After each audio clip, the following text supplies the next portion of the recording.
से हालात खराब हो गए हैं। सड़कें तालाब की तरह नजर आ रही हैं, तो वहीं लोगों के घरों में भी कई कई फीट तक पानी भर गया है। तेज हवाओं ने भी मुसीबत बढ़ा दी है। कई जगहों पर पेड़ टूटकर गिर पड़े, जिससे बिजली की सप्लाई पर भी बुरा असर पड़ा है।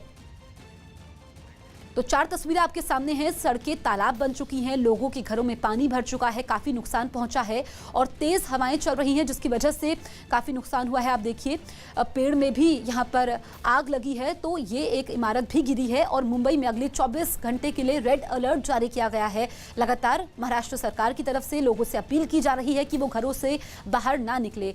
सड़कें तालाब बन चुकी हैं और इन तस्वीरों को देख करके अंदाजा लगा पाना मुश्किल है कि यहाँ पर सड़क कहाँ पर थी। पहली तस्वीर में आप देखिए, दूसरी तस्वीर में लोगों के बेडरूम तक पानी पहुंच गया है। आप देखिए यहाँ पर बेड है और यहाँ पर लोगों का सामान तैर रहा है, लोगों को काफी नुकसान भी पहुंचा है। ऐसे में जो लोग ग्राउंड फ्लोर पर रहते हैं, निचले इलाकों में रहते हैं, उनके लिए परेशानी ज्यादा बढ़ चुकी है।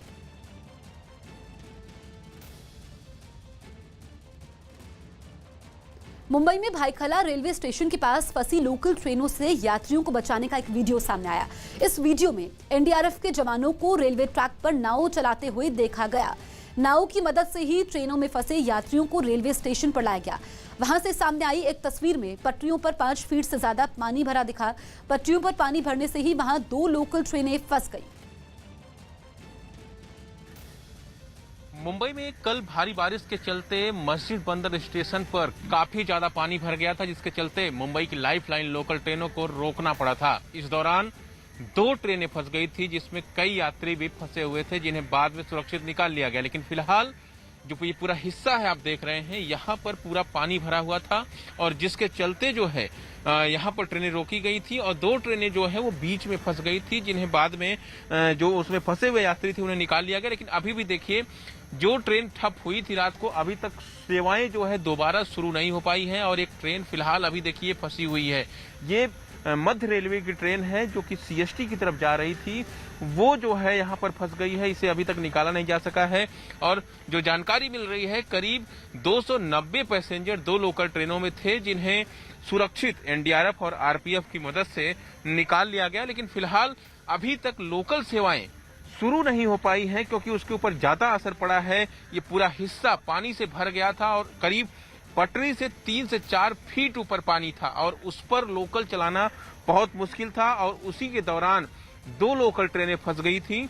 और ये देखिए, ये जो तस्वीर है, ये जब तक लोकल ट्रेन हटेगी नहीं, तब तक लोकल सेवाएं शुरू नहीं हो पाएंगी।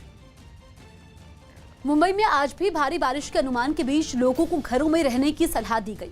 कई इलाकों में पानी भरने से हालात काफी ज्यादा बिगड़ गए और एनडीआरएफ ने 40 लोगों का रेस्क्यू भी किया। रेल की पटरियां भी पानी में डूब गई हैं और स्टेशन पर तालाब जैसा नजारा दिखाई दिया। मौसम विभाग ने अगले 24 घंटों में मुंबई और उसके आसपास के इलाकों के लिए रेड अलर्ट जारी किया है। ताजा हालात पर पीएम मोदी ने महाराष्ट्र के सीएम से फोन पर बात की, उन्हें हर संभव मदद का भरोसा दिया। महाराष्ट्र में एनडीआरएफ की 15 टीमों को तैनात किया जा रहा है। सबसे ज्यादा 5 टीम मुंबई में लगाई गई है, जबकि कोल्हापुर, सांगली, सतारा, पालघर और नागपुर में भी हालात से निपटने के लिए एनडीआरएफ की टीमें तैनात की गई हैं। मुंबई में फिलहाल बारिश तो तभी हुई है, लेकिन जिस तरह से कल बारिश हुई उसके चलते कई इलाकों में पानी भरा और वो पानी अभी तक निकल नहीं पाया है। मैं इस वक्त मौजूद हूँ किंग सर्कल इलाके में। बारिश करीब 2-3 घंटे से यहाँ रुकी हुई है, लेकिन यहाँ पर देखिए किंग सर्कल इलाके में जो पानी भरा हुआ था, कल ये रोड जो है पूरी तरह से नदी में तब्दील हो गया था। नदियां ऐसे बह रही थी रोड के ऊपर से कि लग रहा था कि यहाँ सड़क ही नहीं है। लेकिन अभी बारिश बंद होने के बाद भी आप देख सकते हैं कि पानी अभी भी यहाँ पर है। हालांकि बीएमसी के जो कर्मचारी हैं वो लगातार ये कोशिश कर रहे थे कि पानी को जल्द से जल्द निकाला जाए, लेकिन इतनी बारिश हुई थी और इसके साथ ही साथ तमाम इलाकों में पानी भर गया था, जिसके चलते जो है काफी मुसीबतों का सामना लोगों को करना पड़ा था। और अब भी पानी जो है किंग सर्कल में भरा हुआ है, जो है हालांकि निकालने की कोशिश जारी है, लेकिन फिलहाल अभी पानी भरा हुआ है। और महत्वपूर्ण चीज ये है कि कल जिस तरह की स्थिति पैदा हुई थी, उसके चलते एक बार फिर से 26 जुलाई 2005 की याद आ गई कि आखिर क्या वो फिर से पुनरावृत्ति उस हादसे की होनी जा रही है। लेकिन फिलहाल यहाँ मुंबई में हल्की बहुत हल्की रिमझिम बारिश जो है वो जारी है। लेकिन फिलहाल जो स्थिति पैदा हुई थी, जो पानी भरा था यहाँ पर, उसके चलते जो एसटी की बसेज है वो तमाम जो बसेज है वो बंद पड़ गई थी और उसके चलते तमाम जो गाड़ियां हैं वो बंद पड़ी हुई थी और जहां पर बंद पड़ी हैं वहीं पर खड़ी हैं। कल मुंबई में तेज हवाओं के साथ हुई भारी बारिश ने कई इलाकों में कहर ढाया। वहां के सीएसटी स्टेशन की तरफ जाने वाले रास्तों पर कई पेड़ गिर गए। पेड़ गिरने की वजह से रेलवे ऑफिस की तरफ जाने वाला गेट पूरी तरह से बंद हो गया।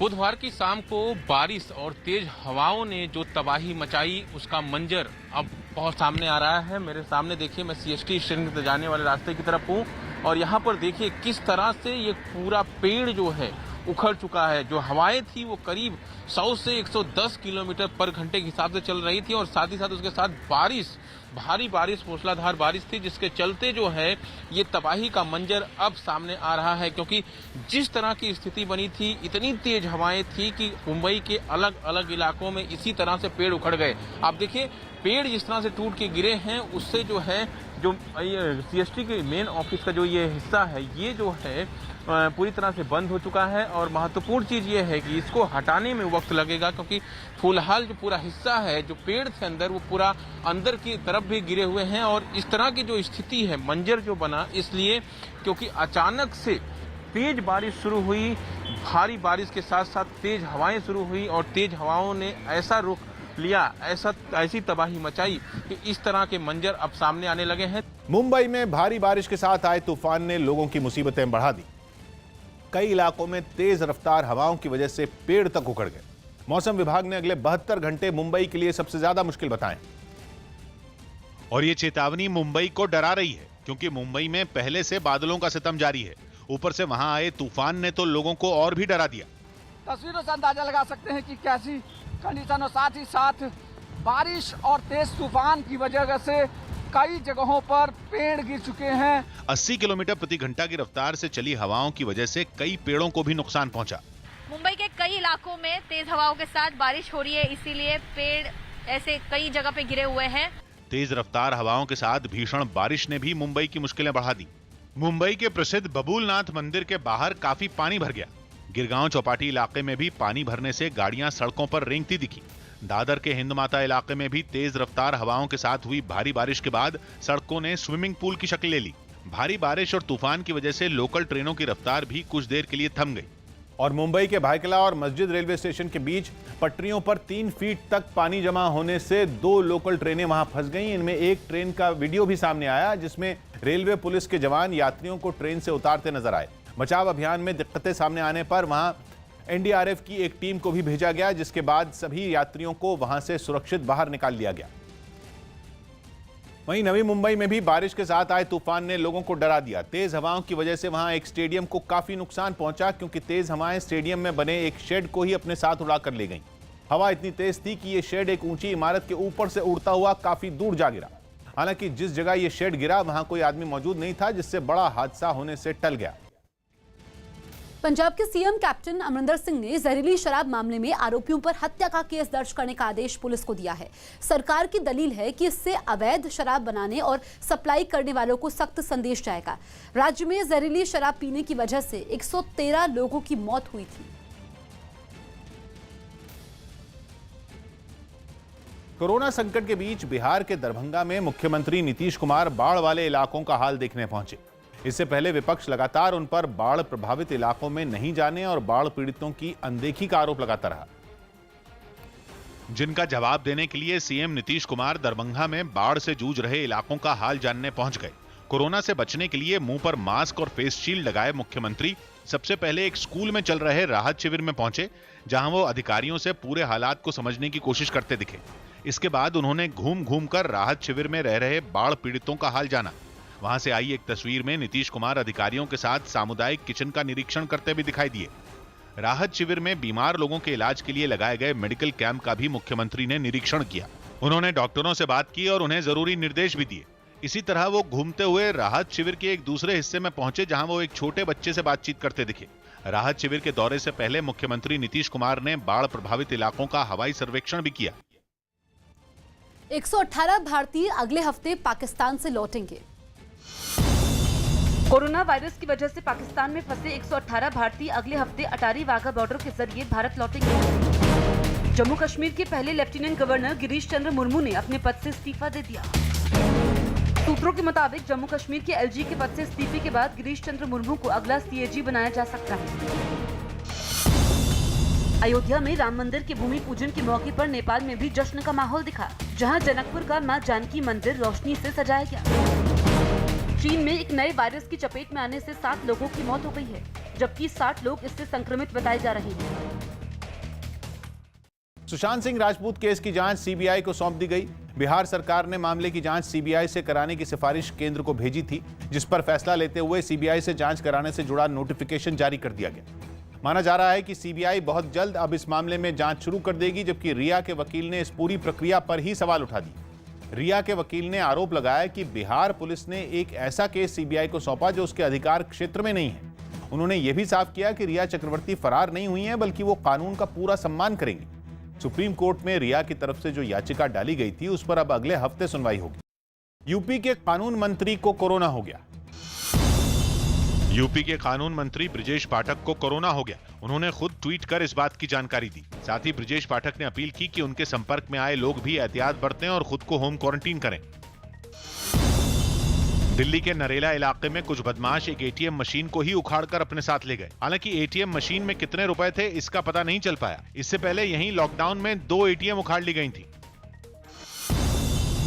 दिल्ली के पास यूपी के गाजियाबाद में पत्रकार विक्रम जोशी की हत्या के एक और आरोपी को पुलिस ने गिरफ्तार कर लिया। आरोपी आकाश पर 25,000 रुपए का इनाम था। कुछ दिन पहले पत्रकार विक्रम जोशी ने अपनी एक रिश्तेदार से हुई छेड़छाड़ की शिकायत पुलिस में दर्ज करवाई थी और उसी बात से नाराज कुछ लोगों ने उनकी हत्या कर दी थी। आयरलैंड ने तीसरे और आखिरी वनडे में मेजबान इंग्लैंड को 7 विकेट से हरा दिया। 329 रनों के लक्ष्य का पीछा करने उतरी आयरलैंड की टीम ने एक गेंद बाकी रहते ही जीत हासिल कर ली। हालांकि इंग्लैंड ने यह सीरीज 2-1 से अपने नाम की। अहमदाबाद में कोरोना अस्पताल में आग लगने से 8 मरीजों की मौत हो गई। ये मरीज आईसीयू में भर्ती थे। बताया जा रहा है कि शॉर्ट सर्किट की वजह से आग लगी। रात 2:30 बजे आग लगने के बाद 35 मरीजों को दूसरे अस्पताल में भर्ती करवाया गया। तो अहमदाबाद में कोरोना अस्पताल में आग लगी, जो शुरुआती जानकारी सामने आई है, वजह शॉर्ट सर्किट बताई जा रही है और इस आग में झुलसकर 8 मरीजों की मौत भी हुई है। बताया गया जिन लोगों की मौत हुई है वो आईसीयू वार्ड में भर्ती थे और आग लगने के बाद 35 मरीजों को दूसरे अस्पताल में शिफ्ट किया गया। देर रात ये आग लगी। अब पुलिस आगे भी जांच कर रही है कि क्या सिर्फ शॉर्ट सर्किट एक कारण था या फिर इस आग के और भी कारण हो सकते हैं। अमेरिका के मिनेसोटा में एक बहुमंजिला इमारत में भीषण आग लग गई। हालांकि यह रिहायशी इमारत अभी बनकर तैयार नहीं हुई थी और उसमें काम चल रहा था।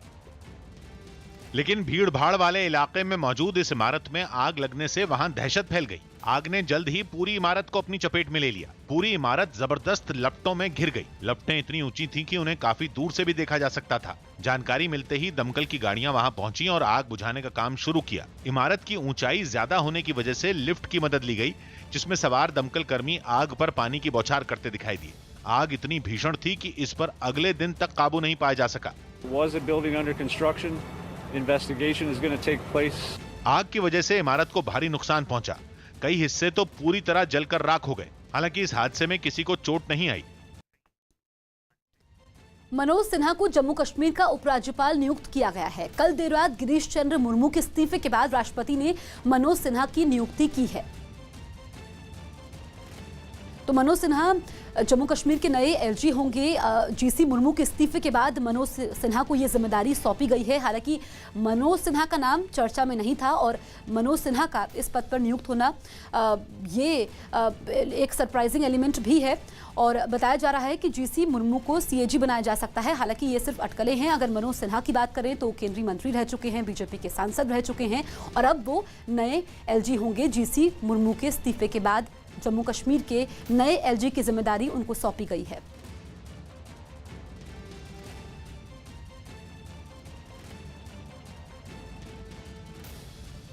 पश्चिम बंगाल के खड़गपुर में राम मंदिर के भूमि पूजन के मौके पर वहां के एक हनुमान मंदिर में जुटे लोगों पर पुलिस ने लाठीचार्ज कर दिया। पुलिस की दलील है कि यह कार्रवाई लॉकडाउन के नियमों का उल्लंघन करने पर की गई, जिसके बाद लोग आग बबूला हो गए। कुछ लोग पुलिस की गाड़ियों का रास्ता रोककर खड़े हो गए। एक आदमी ने तो ईंट मारने की धमकी भी दी। इस पर हंगामा इतना बढ़ गया कि पुलिस को लाठीचार्ज करना पड़ा, जिससे वहां भगदड़ मच गई। वहां से सामने आई एक तस्वीर में पुलिस वाले लोगों पर लाठियां बरसाते दिखे। पुलिस से बचने के लिए मकानों में जाकर छिपे लोगों पर भी कार्रवाई की गई। कहा जा रहा है कि यह हंगामा वहां के एक हनुमान मंदिर में की जा रही पूजा को रोकने पर हुआ। विवाद ने तूल तब पकड़ लिया जब एक पुलिस वाले ने पूजा करा रहे एक लड़के को थप्पड़ जड़ दिया। इस हंगामे के बाद पुलिस ने कई लोगों को गिरफ्तार कर लिया, जिससे वहां तनाव काफी बढ़ गया। राम मंदिर के भूमि पूजन के बाद अयोध्या में दिवाली जैसा दृश्य नजर आया। खास तौर पर राम की पैड़ी को हजारों दियों से सजाया गया, जिसको देखने के लिए वहां पर बड़ी संख्या में लोग सरयू के किनारे पहुंचे। रात के वक्त राम की पैड़ी पर लोगों की ऐसी भीड़ आम दिनों में नहीं दिखती। सरयू नदी के किनारे बने तमाम मंदिरों को भी रंग बिरंगी रोशनी से सजाया गया। तो आप तस्वीरें देखिए, ये रात की तस्वीरें हैं जब दीप जलाए गए और दिवाली से पहले ही दिवाली जैसा नज़ारा नजर आया और यहाँ पर काफ़ी संख्या में लोग पहुंचे जिन्होंने दिए जलाए। राम की नगरी में शाम को दीपोत्सव मनाया गया। बच्चों को दीपावली दिखाने लाए हैं कि आज चलो यहाँ भूमि पूजन हुआ है, दीपक जलेगा। और राम की नगरी जो है आज मतलब कुछ अलग ही लग रहा है, दिवाली जैसा माहौल लग रहा है। बहुत अच्छा लग रहा है, मतलब एक और दिवाली मनाने का मौका मिल गया है। अयोध्या की ही तरह देश के कई हिस्सों में दिए जलाकर दीपोत्सव मनाया गया। तो पीएम नरेंद्र मोदी की मां हीराबा का एक वीडियो सामने आया। इस वीडियो में हीराबा एक कुर्सी पर बैठी दिखी और उनके सामने एक रंगोली बनी दिखाई दी। रंगोली के बीच में राम लिखा दिखा और रंगोली को दियों के साथ सजाया गया। घर में भगवान राम के भजन भी बजते हुए वीडियो में सुनाई दिए, जिनकी धुन पर पीएम की मां तालियां बजाती दिखाई दी। लेबनान की राजधानी बेरूत में हुए एक जबरदस्त धमाके में 100 से ज्यादा लोगों की मौत हो गई, जबकि 4000 से ज्यादा लोग घायल हो गए। यह धमाका बंदरगाह के पास मौजूद विस्फोटकों के गोदाम में हुआ, जिसके कई डरा देने वाले वीडियो भी सामने आए। एक वीडियो में उस गोदाम में धमाका होता नजर आया। पलक झपकते ही वो गोदाम और आसपास का पूरा इलाका आग के गोले में समा गया। इससे पहले उस गोदाम से धुआं निकलता दिखाई दिया। लोग इसका वीडियो बना ही रहे थे कि तभी वहां जबरदस्त धमाका हो गया। ऐसा लगा जैसे वहां कई ताकतवर बम एक साथ फट गए हों। धमाके के बाद पूरे शहर में अफरा तफरी मच गई। धूल और धुएं का गुबार कुछ शांत हुआ तो वहां धमाके के बाद मची तबाही का मंजर सामने आया। विस्फोटकों के गोदाम का तो नामो निशान मिट गया। आसपास के कई 100 मीटर दूर तक भी कुछ नहीं बचा। सब कुछ मलबे में बदल गया, क्योंकि हादसे के वक्त गोदाम में करीब 3000 टन विस्फोटक मौजूद था, जो धमाके के साथ फट गया। पूरे बेरूत को दहला देने वाले इस धमाके के बाद हर तरफ तबाही नजर आने लगी। अस्पतालों में घायलों की भीड़ उमड़ पड़ी। कुछ तस्वीरों में तो लोग जमीन पर तड़पते नजर आए। कई घायल खुद ही अस्पताल की तरफ भागते दिखाई दिए। सब कुछ इतना तेजी से हुआ कि किसी को कुछ समझ ही नहीं आया। धमाका इतना जबरदस्त था कि कई किलोमीटर दूर मौजूद इमारतों की खिड़कियां और दरवाजे तक टूट गए। सड़क पर खड़ी गाड़ियां भी बर्बाद हो गईं। धमाके के बाद वहां से आग की ऊंची लपटें उठती दिखाई दी। हालात ऐसे थे कि दमकल की गाड़ियां गोदाम के आसपास तक नहीं पहुंच पाईं, जिसके बाद आग बुझाने के लिए हेलीकॉप्टरों की मदद ली गई। कई हेलीकॉप्टर लपटों पर पानी की बौछार करते दिखाई दिए। हालांकि कई चक्कर लगाने के बाद भी आग पूरी तरह बुझाई नहीं जा सकी। सुरक्षा परिषद में कश्मीर पर पाकिस्तान को एक बार फिर मुंह की खानी पड़ी। भारत ने एक बार फिर कश्मीर के मुद्दे पर पाकिस्तान को जवाब दिया है। भारत के मुताबिक लगभग सभी देश इसे द्विपक्षीय मामला मानते हैं और ये मुद्दा सुरक्षा परिषद में चर्चा के लायक नहीं है। इसके साथ ही अंतर्राष्ट्रीय मंच पर पाकिस्तान की नापाक कोशिश एक बार फिर से नाकाम हो गई है। राजनीतिक दलों को मिलने वाले चंदे और खर्चों की निगरानी करने वाली संस्था एडीआर ने 2015 के बिहार विधानसभा चुनाव में सियासी दलों के खर्चे का ब्यौरा जारी किया, जिसमें यह दावा किया गया कि 2015 के बिहार विधानसभा चुनाव में राजनीतिक दलों ने चुनाव प्रचार पर 75 करोड़ रुपए खर्च किए थे, जबकि नेताओं की यात्रा पर 59 करोड़ रुपए खर्च किए गए थे। तो वहीं करीब 47 करोड़ रुपए अलग अलग राजनीतिक दलों ने अपने उम्मीदवारों को दिए थे। एडीआर के मुताबिक 15 राजनीतिक दलों को 151 करोड़ रुपए का चंदा मिला था, जिसमें 150 करोड़ रुपए इन पार्टियों ने खर्च किए थे। बीएसपी विधायक मामले में राजस्थान हाईकोर्ट ने विधानसभा स्पीकर को नोटिस जारी किया। राजस्थान हाईकोर्ट में बीएसपी विधायकों के कांग्रेस में शामिल होने से जुड़ी याचिका पर सुनवाई हुई। इस दौरान अदालत ने विधानसभा स्पीकर को नोटिस जारी किया और मामले में सुबह तक जवाब देने को कहा। जो माननीय न्यायालय ने उसमें विधानसभा अध्यक्ष रेस्पोंड नंबर 1 जो स्पीकर है उनको नोटिस जारी करके केस को कल सुनवाई पर पुनः लगाया है। गुजरात के नर्मदा में एक किसान ने अपने खेत में फूलों की इस तरह से खेती की जिससे दूर से देखने में जय श्री राम लिखा नजर आता है। फूलों की खेती करने वाले इस किसान की इच्छा है कि वो अपने खेत में उगे फूलों से अयोध्या में बनने वाले राम मंदिर को सजाए। श्री राम के लिए हम भी कुछ करें और हमारा ये फूल अयोध्या में पहुंचे, ऐसी हमारी इच्छा है। बिहार के मुजफ्फरपुर में पुलिस ने एटीएम कार्ड से फर्जीवाड़ा करने के आरोप में 6 लोगों को गिरफ्तार कर लिया। इन आरोपियों के पास से दर्जनों एटीएम कार्ड समेत कई चीजें भी जब्त की गईं। फिलहाल इन लोगों को अदालत ने जेल भेज दिया है। जनता का किसी तरह एटीएम कार्ड ये किसी बहाने से करके और उसका क्लोन तैयार करके और उनका पैसा उनके अकाउंट से गायब कर देते थे। झारखंड के गढ़वा में रिहायशी इलाके में घुसे हाथियों ने जमकर उत्पात मचाया। हाथियों ने एक घर को तोड़ दिया और खेतों में खड़ी काफी फसल को बर्बाद कर दिया। घर पर हमला कर रहा है, घर की क्षति या फसल की क्षति कर रहे हैं। राजस्थान के बाड़मेर में कुछ लोगों ने 90 साल के बुजुर्ग पर घर में घुसकर हमला कर दिया। बताया गया कि दोनों परिवारों की महिलाओं के बीच किसी मामले पर विवाद हुआ था, जो बढ़ते हुए मारपीट में बदल गया। एक पक्ष के कुछ लोगों ने दूसरी तरफ के घर पर घुसकर हमला कर दिया। लाठियों से लैस इन लोगों ने वहां मौजूद 90 साल के बुजुर्ग को भी नहीं छोड़ा और उनकी पिटाई शुरू कर दी। इस बीच परिवार की कुछ महिलाओं ने बुजुर्ग को बचाने की कोशिश की, लेकिन हमलावरों के आगे उनकी एक नहीं चली। हमलावर बुजुर्ग को घसीटते हुए घर के बाहर ले गए और वहां भी उनके साथ मारपीट की। काफी देर तक हंगामा करने के बाद हमलावर बुजुर्ग को घायल छोड़कर वहां से फरार हो गए। मुंबई में हुई भीषण बारिश की वजह से कई इलाकों में हालात बिगड़ गए। मौसम विभाग ने बताया कि पिछले 72 घंटे में मुंबई में रिकॉर्ड तोड़ बारिश हुई, जिसने लोगों की मुश्किलें बढ़ा दी। सड़कों पर घुटनों तक पानी भरने से कई इलाकों में जैम की समस्या बनी रही। अंधेरी में तो हादसे की आशंका को देखते हुए एक अंडरपास को बंद कर दिया गया। मैं इस वक्त मौजूद हूँ अंधेरी सबवे में और सबवे में तस्वीर देखिए मेरे पीछे, सबवे पूरा भर गया है। मुंबई के पास मीरा रोड इलाके में भी भारी बारिश का सितम देखने को मिला। वहां से सामने आई एक तस्वीर में कुछ लोग कमर तक पानी में फंसे नजर आए। मुंबई में सुबह से ही तेज बारिश का सिलसिला जारी रहा। मैं इस वक्त मौजूद हूँ वेस्टर्न एक्सप्रेस हाईवे पर और यहाँ पर देखिए जोरदार बारिश चालू है और साथ ही साथ जबरदस्त अंधेरा छाया हुआ है। हिंद माता और सायन इलाके में भी लगातार हुई बारिश से हालात काफी बिगड़ गए और मौसम विभाग का अनुमान है कि मुंबई के लिए अगले कुछ घंटे काफी मुश्किल हो सकते हैं। मौसम विभाग के मुताबिक बंगाल की खाड़ी में कम दबाव का क्षेत्र बनने से भारी बारिश का दौर लंबा चल सकता है। कहा जा रहा है कि इससे मुंबई के अलावा गोवा और दक्षिण गुजरात के कुछ हिस्सों में भी भारी बारिश हो सकती है। मौसम विभाग की ये चेतावनी मुंबई को इसलिए भी डरा रही है क्योंकि मुंबई में पिछले 72 घंटे में औसतन 357 मिलीमीटर बारिश रिकॉर्ड हो चुकी है। मुंबई से लगे महाराष्ट्र के कई जिलों में भी भारी बारिश का सितम थमने का नाम नहीं ले रहा। ठाणे, पालघर और रायगढ़ समेत कई जिलों में भारी बारिश की वजह से लोगों की मुश्किलें बढ़ती जा रही हैं।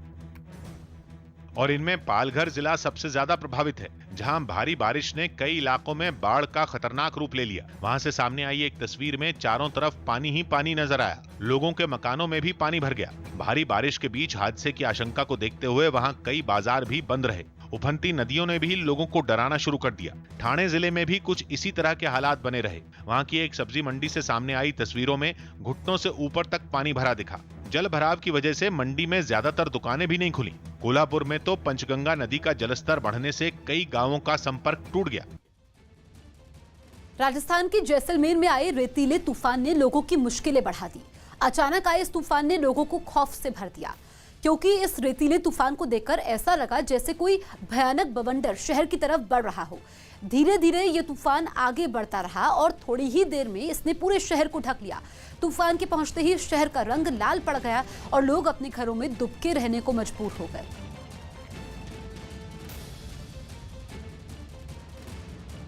सुशांत सिंह मामले में मनी लॉन्ड्रिंग से जुड़े केस की जांच के लिए ईडी रिया चक्रवर्ती से पूछताछ करने वाला है। सूत्रों से मिली जानकारी के मुताबिक ईडी ने रिया से पूछताछ के लिए सवालों की लंबी फहरिस्त तैयार कर ली है और वो रिया चक्रवर्ती से 7 अगस्त को मुंबई के दफ्तर में पूछताछ करेगा।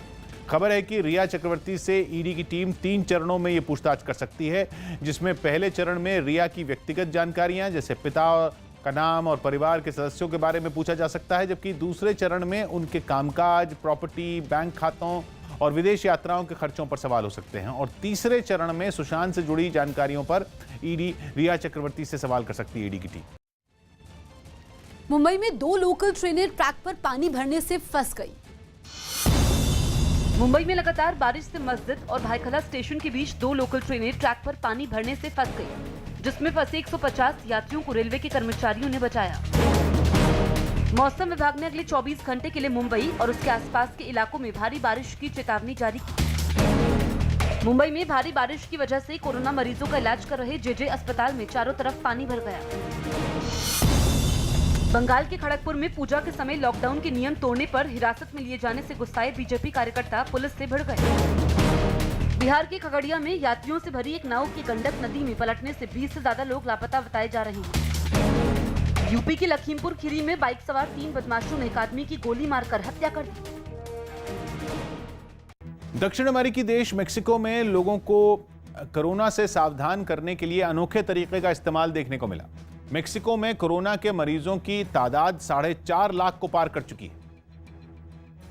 ऐसे में वहां लोगों को जागरूक करने और कोरोना से बचाने के लिए नकली भूतों की मदद ली गई।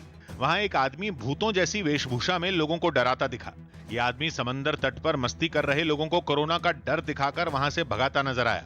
भूत जैसी ड्रेस में मौजूद इस आदमी ने मास्क न लगाने वाले लोगों को डराया और उनको नियमों का पालन करने की हिदायत दी। मेक्सिको में कोरोना मरीजों की तादाद तेजी से बढ़ रही है। ऐसे में लोगों को जागरूक करने के लिए वहां कई तरह के अभियान चलाए जा रहे हैं। संयुक्त अरब अमीरात के अजनाम में एक भीड़भाड़ वाले बाजार में आग लगने से हड़कंप मच गया।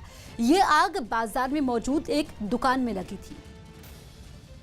जल्दी ही आसपास की दूसरी दुकानों को भी अपनी चपेट में ले लिया। देखते ही देखते बाजार का एक बड़ा हिस्सा लपटों में घिर गया। वहां हर तरफ आग की ऊंची ऊंची लपटें उठती दिखाई दी। आग से निकलने वाले धुएं ने एक बड़े इलाके को ढक लिया। इस बीच वहां हल्के धमाकों की आवाज भी सुनी गई। बाजार की भीड़भाड़ वाले इलाके में होने की वजह से वहां अफरा तफरी मच गई। लोग खुद ही आग बुझाने की कोशिश करते दिखे, लेकिन भीषण लपटों के सामने वो कुछ नहीं कर पाए। आग में कई दुकानें पूरी तरह जलकर राख हो गई। आग को फैलते देख ट्रैफिक को रोक दिया गया और दमकल को हादसे की जानकारी दी गई। उत्तर प्रदेश के मुरादाबाद में 2 बच्चों के बीच हुए झगड़े में जमकर पथराव और फायरिंग हुई। बताया गया कि बच्चों के आपसी झगड़े से शुरू हुए विवाद में बड़े लोग भी शामिल हो गए और छतों पर चढ़कर एक दूसरे पर पत्थर फेंकने के साथ ही फायरिंग भी कर दी। इससे पहले दोनों पक्षों के लोग छतों पर चढ़कर एक दूसरे पर पत्थर फेंकते हुए नजर आए। काफी देर तक पथराव करने के बाद एक छत पर मौजूद आदमी के हाथ में एक बंदूक दिखाई दी और थोड़ी देर में गोलियां चलने की आवाज भी सुनाई दी। इस दौरान दोनों तरफ के लोग एक दूसरे पर पत्थर बरसाते रहे। कुछ देर बाद दूसरी तरफ की छत पर भी एक आदमी के हाथ में बंदूक नजर आई और उसने भी सामने वाली छत पर फायरिंग की। शिकायत मिलने के बाद पुलिस ने केस दर्ज कर झगड़े की जांच तेज कर दी। दोनों पक्षों के तहरीर के आधार पर 6 नामजद के विरुद्ध अभियोग पंजीकृत किया गया है।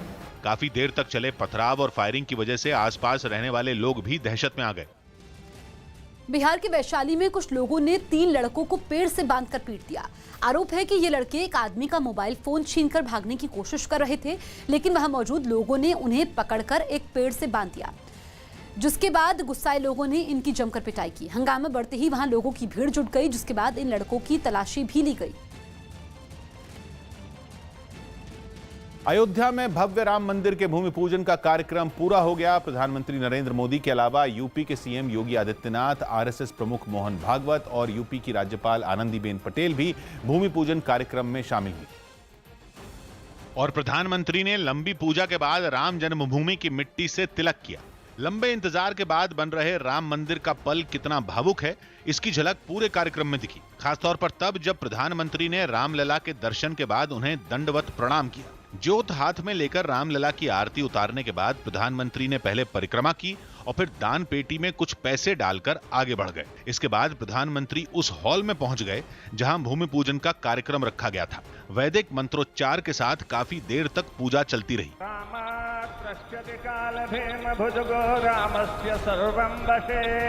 मंदिर की नींव में प्रधानमंत्री ने 5 ईंटें रखी।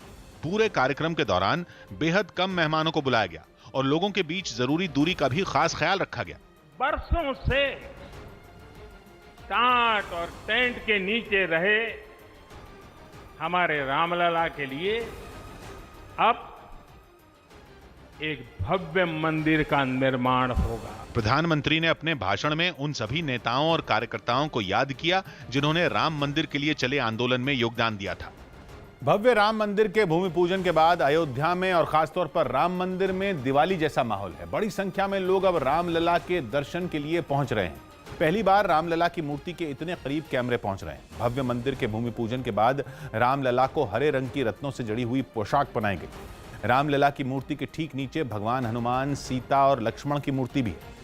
ये वही मूर्तियां हैं जिनकी पूजा दशकों से की जा रही है। इतनी खुशी है हमें कि जो मैं व्यक्त नहीं कर सकता। अपार खुशी है। राम मंदिर के भूमि पूजन का असर न्यूयॉर्क में भी दिखाई दिया और न्यूयॉर्क के मशहूर टाइम्स स्क्वायर में एक बड़े डिजिटल बोर्ड पर भगवान राम की तस्वीर दिखने लगी। इस इलेक्ट्रॉनिक बोर्ड पर भगवान राम की तस्वीर के अलावा राम मंदिर के मॉडल की तस्वीर भी लगाई गई। इसके अलावा एक किनारे पर तिरंगा झंडा भी लगाया गया। इस वीडियो में कुछ लोग जय श्री राम के नारे लगाते हुए नजर आए। न्यूयॉर्क के टाइम्स स्क्वायर पर राम मंदिर की तस्वीर वाला वीडियो इंटरनेट पर तेजी से वायरल हुआ। तो भूमि पूजन के बाद न्यूयॉर्क के टाइम्स स्क्वायर पर भी राम के नाम की जय जयकार होने लगी। एक तरफ आप देखिए कि भगवान राम की तस्वीर है, दूसरी तरफ राम मंदिर का मॉडल है और लोग वहां पर जय श्री राम के नारे लगाते हुए सुनाई दिए। तो भूमि पूजन के बाद न्यूयॉर्क भी राममय नजर आया। विश्व स्वास्थ्य संगठन ने रूस की कोरोना वैक्सीन पर शक जताते हुए कई गंभीर सवाल उठाए। News18.com की एक रिपोर्ट के मुताबिक WHO की तरफ से ऐसा कहा गया कि रूस ने कोरोना की वैक्सीन का तीसरा ट्रायल किया ही नहीं। WHO के मुताबिक वैक्सीन के लिए जो नियम तय किए गए हैं, दावा है कि रूस की वैक्सीन उन सभी नियमों से गुजरी ही नहीं, जिसे देखते हुए WHO ने यह कहा है कि ऐसी किसी भी वैक्सीन की सफलता पर भरोसा करना उसके लिए मुश्किल है। मतलब रूस की वैक्सीन आने से पहले ही विश्व स्वास्थ्य संगठन ने इस पर शक और चिंता दोनों जता दी। पिछले दिनों रूस ने चौंकाने वाला दावा करते हुए अक्टूबर तक कोरोना की वैक्सीन आने का दावा किया था। मुंबई के नगर निगम BMC से बिहार के IPS अधिकारी को राहत नहीं मिली। मुंबई के नगर निगम BMC ने पटना के SP को क्वारंटीन के नियमों से छूट देने से इनकार कर दिया। यानी सुशांत केस की जांच के लिए मुंबई पहुंचे विनय तिवारी अब 15 अगस्त तक क्वारंटीन रहेंगे। इससे पहले बिहार पुलिस ने BMC से उन्हें छोड़ने की अपील की थी। दिल्ली के नरेला इलाके में एक आदमी ने एक पति पत्नी की बेरहमी से हत्या कर दी। इसके बाद आरोपी ने भी खुदकुशी कर ली। तीनों बिहार के रहने वाले थे और नरेला में भी पड़ोसी थे। इस मामले की वजह साफ नहीं हो पाई। मैंने उस टाइम पे रुका तारा जी, चोर बढ़ गए, कोई नहीं आया बाहर। स्पेन के टेनिस खिलाड़ी राफेल नडाल ने US ओपन से अपना नाम वापस ले लिया। कोरोना के खतरे की वजह से नडाल ने इस टूर्नामेंट से हटने का फैसला लिया।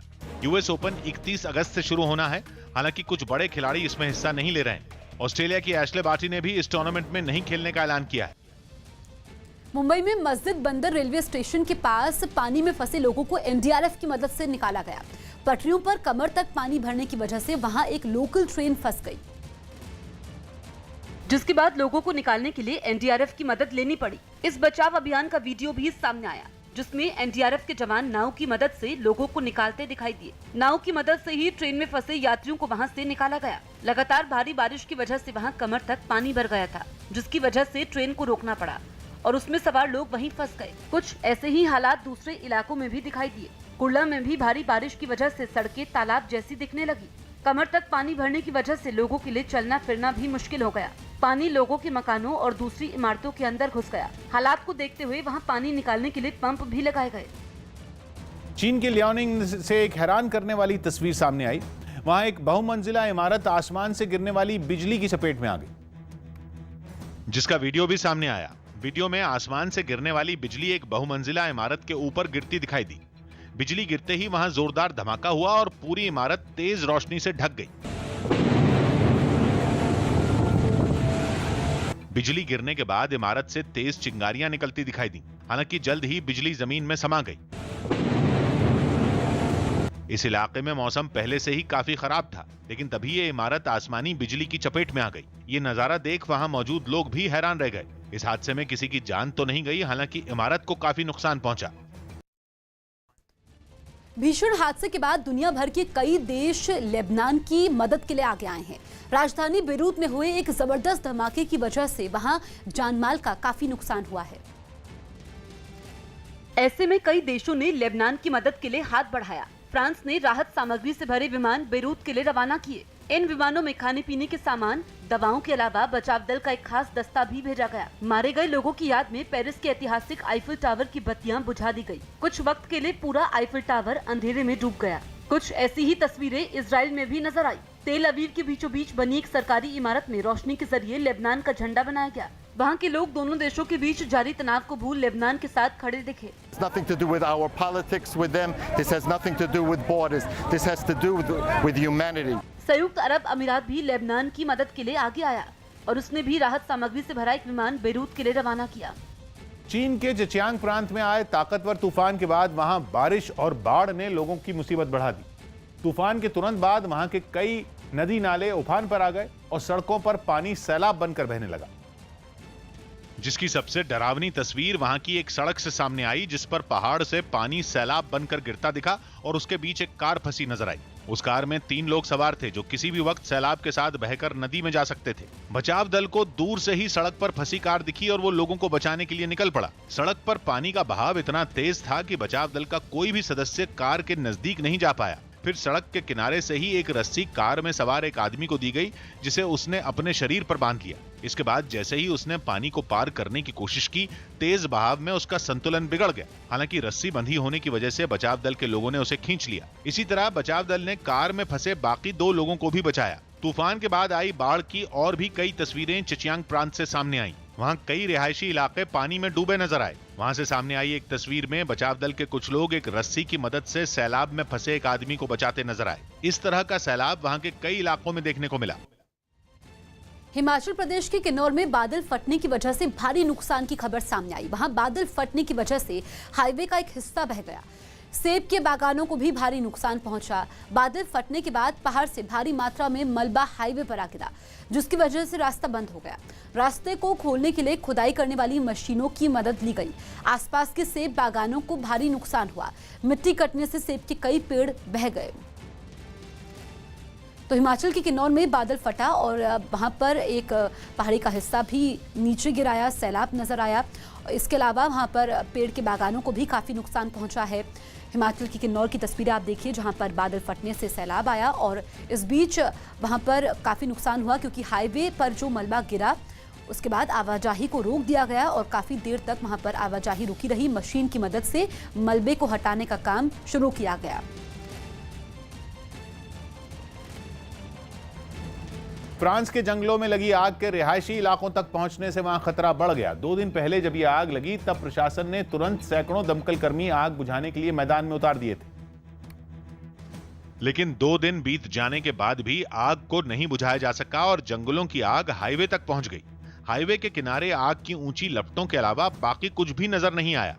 आग ने वहां के कई हरे भरे पेड़ों को भी नुकसान पहुंचाया। आग को बुझाने के लिए दमकल की कई गाड़ियों को लगाया गया, जो कई घंटों तक आग बुझाने के काम में लगी रहीं। इसके अलावा करीब 1200 दमकल कर्मी भी आग को बुझाने के काम में लगाए गए। बताया गया कि जंगलों की आग के रिहायशी इलाके तक पहुंचने से पहले ही वहां से करीब 150 लोगों को सुरक्षित ठिकानों पर भेज दिया गया।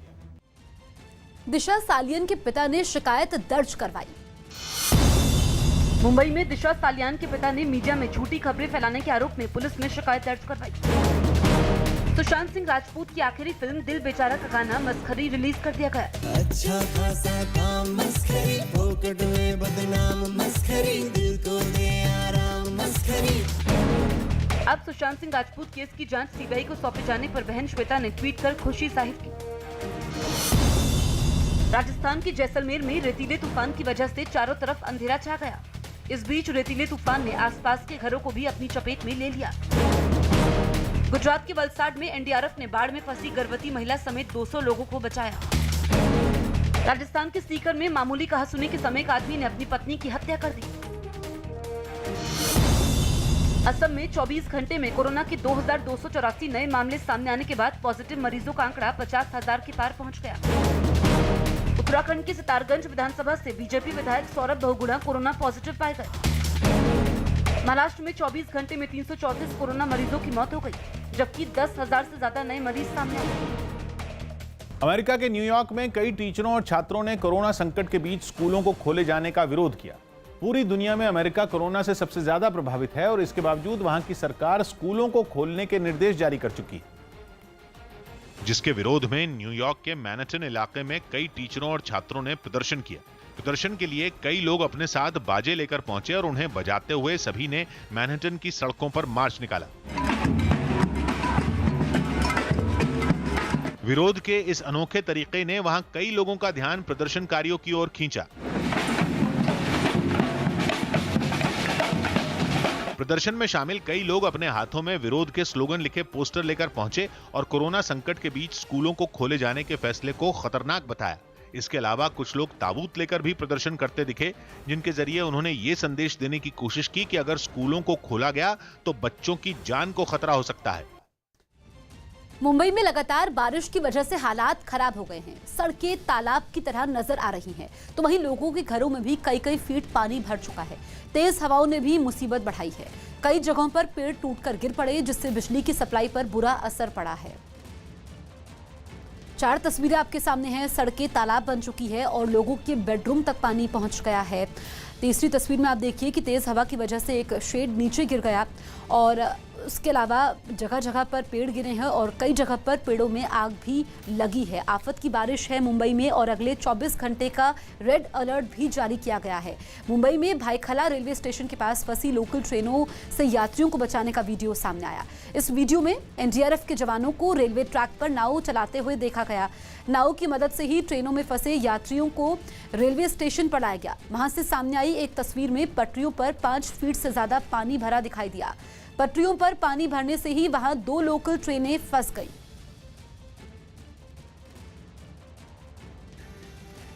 मुंबई में कल भारी बारिश के चलते मस्जिद बंदर स्टेशन पर काफी ज्यादा पानी भर गया था, जिसके चलते मुंबई की लाइफलाइन लोकल ट्रेनों को रोकना पड़ा था। इस दौरान 2 ट्रेनें फंस गई थी, जिसमें कई यात्री भी फंसे हुए थे, जिन्हें बाद में सुरक्षित निकाल लिया गया। लेकिन फिलहाल जो ये पूरा हिस्सा है आप देख रहे हैं, यहाँ पर पूरा पानी भरा हुआ था और जिसके चलते जो है यहाँ पर ट्रेनें रोकी गई थी और 2 ट्रेनें जो है वो बीच में फंस गई थी, जिन्हें बाद में जो उसमें फंसे हुए यात्री थे उन्हें निकाल लिया गया। लेकिन अभी भी देखिए, जो ट्रेन ठप हुई थी रात को, अभी तक सेवाएं जो है दोबारा शुरू नहीं हो पाई हैं और एक ट्रेन फिलहाल अभी देखिए फंसी हुई है।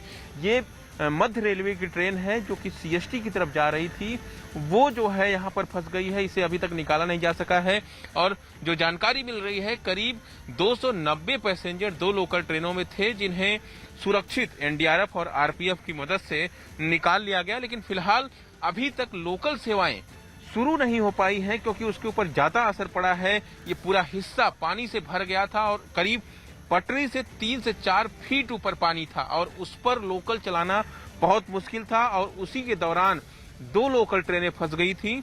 और ये देखिए, ये जो तस्वीर है, ये जब तक लोकल ट्रेन हटेगी नहीं तब तक लोकल सेवाएं शुरू नहीं हो पाएंगी। मुंबई में आज भी भारी बारिश के अनुमान के बीच लोगों को घरों में रहने की सलाह दी गई। कई इलाकों में पानी भरने से हालात काफी ज्यादा बिगड़ गए और एनडीआरएफ ने 40 लोगों का रेस्क्यू किया। रेल की पटरियां भी पानी में डूब गई हैं। स्टेशन पर तालाब जैसा नजारा दिखाई दिया। मौसम विभाग ने अगले 24 घंटों में मुंबई और उसके आसपास के इलाकों के लिए रेड अलर्ट जारी किया है। ताजा हालात पर पीएम मोदी ने महाराष्ट्र के सीएम से फोन पर बात की, उन्हें हर संभव मदद का भरोसा दिया। महाराष्ट्र में एनडीआरएफ की 15 टीमों को तैनात किया जा रहा है। सबसे ज्यादा 5 टीम मुंबई में लगाई गई हैं, जबकि कोल्हापुर, सांगली, सतारा, पालघर और नागपुर में भी हालात से निपटने के लिए एनडीआरएफ की टीमें तैनात की गई हैं।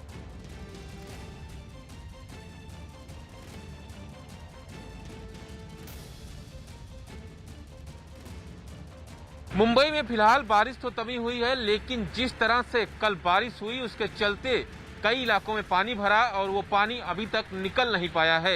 मैं इस वक्त मौजूद हूँ किंग सर्कल इलाके में। बारिश करीब 2-3 घंटे से यहाँ रुकी हुई है, लेकिन यहाँ पर देखिए किंग सर्कल इलाके में जो पानी भरा हुआ था, कल ये रोड जो है पूरी तरह से नदी में तब्दील हो गया था। नदियां ऐसे बह रही थी रोड के ऊपर से कि लग रहा था कि यहाँ सड़क ही नहीं है। लेकिन अभी बारिश बंद होने के बाद भी आप देख सकते हैं कि पानी अभी भी यहाँ पर है। हालांकि बीएमसी के जो कर्मचारी हैं वो लगातार ये कोशिश कर रहे थे कि पानी को जल्द से जल्द निकाला जाए, लेकिन इतनी बारिश हुई थी और इसके साथ ही साथ तमाम इलाकों में पानी भर गया था, जिसके चलते जो है काफी मुसीबतों का सामना लोगों को करना पड़ा था। और अब भी पानी जो है किंग सर्कल में भरा हुआ है, जो है हालांकि निकालने की कोशिश जारी है, लेकिन फिलहाल अभी पानी भरा हुआ है। और महत्वपूर्ण चीज ये है कि कल जिस तरह की स्थिति पैदा हुई थी उसके चलते एक बार फिर से 26 जुलाई 2005 की याद आ गई कि आखिर क्या वो फिर से पुनरावृत्ति उस हादसे की होनी जा रही है। लेकिन फिलहाल यहाँ मुंबई में हल्की बहुत हल्की रिमझिम बारिश जो है वो जारी है, लेकिन फिलहाल जो स्थिति पैदा हुई थी, जो पानी भरा था यहाँ पर, उसके चलते जो एसटी की बसेज है वो तमाम जो बसेज है वो बंद पड़ गई थी और उसके चलते तमाम जो गाड़ियां हैं वो बंद पड़ी हुई थी और जहां पर बंद पड़ी हैं वहीं पर खड़ी हैं। कल मुंबई में तेज हवाओं के साथ हुई भारी बारिश ने कई इलाकों में कहर ढाया। वहां के सीएसटी स्टेशन की तरफ जाने वाले रास्तों पर कई पेड़ गिर गए। पेड़ गिरने की वजह से रेलवे ऑफिस की तरफ जाने वाला गेट पूरी तरह से बंद हो गया। कल रात मुंबई में तेज बारिश और हवाओं के चलते दक्षिण मुंबई के इलाके में सैकड़ों पेड़ जो है जमींदोज हुए हैं। हम देख सकते हैं ये मुंबई विद्यापीठ और चर्चगेट का इलाका है। यहाँ पे स्थिति काफ़ी गंभीर बनी हुई थी। ये सारा जो परिसर है यहाँ जल जमावड़ा देखने को मिला था। इतिहास में कई वर्षों तक यहाँ पानी का जो बहाव है कभी इतना तेज देखा नहीं गया। हम देख सकते हैं सैकड़ों पेड़ जो है चर्चगेट, विद्यापीठ, मंत्रालय और सीएसटी के स्टेशन के इलाके में हर जगह काफ़ी पेड़ गिरे हुए नज़र आ रहे हैं। यातायात खोलने के लिए कुछ पेड़ जो है महापालिका के कर्मचारियों ने उसे हटाने की जो ये शुरुआत की है। अब कुछ यातायात जो है ठीक हुई है, मगर काफ़ी पेड़ अभी भी यहाँ गिरे हुए देखे जा सकते हैं। मुंबई के ओवल मैदान में भी तेज हवा के साथ हुई भारी बारिश की वजह से तबाही जैसा मंजर है। वहां कई बड़े पेड़ उखड़कर मैदान में गिर गए हैं। मैं इस वक्त ओवल मैदान के इलाके में मौजूद हूं और यहां पर कल शाम हुई भारी बारिश और तेज हवाओं ने जो तबाही मचाई उसका मंजर बेहद ही खतरनाक है। मैं इस वक्त मौजूद हूं, आपको तस्वीरें दिखा देता हूं कि किस तरह से ये पेड़, एक मोटा और बड़ा पेड़ जो है पूरी तरह से जड़ से उखड़ चुका है और उखड़ने के साथ ही आप देखिए पूरी जड़ इसकी उखड़ चुकी है। और इस तरह से उखड़ने के साथ ही जो है जिस तरह से ये गिरा उसका असर आपको दिखाता हूं आगे चल के कि किस तरह से ये गिरा और गिरने के बाद जो है जो मंजर सामने आ रहा है। देखिए यहाँ पर तमाम और पेड़ जो है उसकी चपेट में आए और कहीं ना कहीं अब दूसरे पेड़ भी उखड़ चुके हैं। दूसरी तरफ जो तस्वीर है ये देखिए, ये पेड़ भी लगभग उखड़ चुका है। आप देखिए जमीन से बिल्कुल छोड़ चुका है वो, और इसके चलते जो मंजर सामने आया और दो बड़े और मोटे पेड़ों का जो मंजर है वो देखिए यहाँ पर ये तस्वीर देखिए। सिग्नल जो है ट्रैफिक पुलिस का पूरी तरह से टूट चुका है।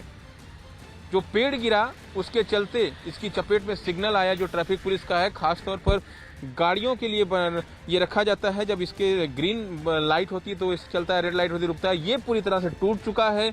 और उसके साथ ही साथ मैं आपको और तस्वीर दिखाता हूँ कि जो तस्वीरें हैं वो बेहद ही खतरनाक हैं। ये देखिए दूसरी तरफ जो सिग्नल है, दूसरा सिग्नल देखिए, दूसरा सिग्नल जो है वो भी टूट चुका है क्योंकि पेड़ सीधा उसके ऊपर गिरा। और उसकी हालत देखकर आप समझ सकते हैं कि कितनी स्पीड के साथ और एक साथ पेड़ गिरा। भारी बारिश की वजह से मुंबई के पैडर रोड पर पहाड़ का एक हिस्सा टूटकर गिर गया। यही नहीं, कई जगहों पर सड़क भी धंस गई। मुंबई में कल दोपहर से शुरू हुई तेज और तूफानी बारिश ने मुंबई का बुरा हाल कर दिया है। मैं इस समय पैडर रोड इलाके में हूं, यहां पर लैंडस्लाइड हुआ है। तस्वीरें मैं आपको दिखाना चाहूंगा। ये वीआईपी इलाकों में से एक है पैडर रोड। यहां पर बिजनेसमैन से लेकर के तमाम सारे सेलिब्रिटीज़ रहते हैं। मुख्यमंत्री यहाँ से बहुत कम दूरी पर ही उनका बंगला है, लेकिन यहाँ पर तस्वीरें आप देखिए, ये वीआईपी रोड पूरी तरीके से बंद कर दी गई है क्योंकि लैंडस्लाइड हुआ है और ऊपर से मलबा नीचे की तरफ गिरा है। साथ ही रोड भी पूरी तरीके से टूट गया है और मलबा लगातार नीचे बह रहा है। और साथ ही साथ बारिश लगातार शुरू होने के कारण इस पूरे इलाके में खतरे की घंटी है और यही वजह है कि इस पूरी रोड्स को फिलहाल बंद कर दिया है। अमूमन यही हाल मुंबई भर का है।